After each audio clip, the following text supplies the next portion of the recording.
Stendiamo un velo pietoso su questo paragone, l'ho detto e continuo a ripeterlo. Noi quando parliamo di Regione Veneto parliamo di Regione Veneto come un'eccellenza in diversi settori, dalla sanità al turismo, ma è bene ricordare che la Regione Veneto è un'eccellenza e non ha pari a livello nazionale per il trasporto pubblico locale. L'assessore regionale ai trasporti Elisa De Berti risponde così alla consigliera comunale PD Antonella Tocchetto, che ieri, a proposito del bus andato in fiamme in tangenziale, aveva paragonato Treviso a Roma.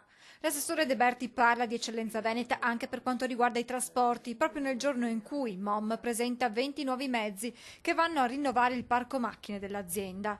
Si tratta di bus dotati di controllo satellitare, di sistemi di videosorveglianza per garantire la sicurezza dei passeggeri, ma anche di autisti e controllori, negli ultimi tempi troppo spesso vittime di atti violenti. Le telecamere, al momento a registrazione interna, sono già predisposte per essere collegate in futuro alle centrali delle forze dell'ordine.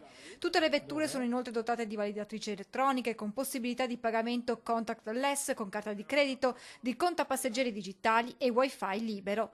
Autobus alimentati a gasolio in un momento in cui l'Europa sta dichiarando guerra proprio ai diesel. Fa delle riflessioni sul gasolio e il top al momento è l'Euro 6, ovvero anche sull'ibrido, quindi la mobilità elettrica e gasolio, e quindi la scelta al momento è di indirizzarci e di portarci su veicoli ecologici Euro 6. Ma nei progetti di MOM anche il potenziamento dell'operabilità treno-gomma, con particolare attenzione alle infrastrutture. Noi abbiamo già in preventiva, siamo già pronti per partire con i lavori a Castelfranco, dove c'è il comune che ci aiuta e ci sarà l'autostazione attaccata alla stazione.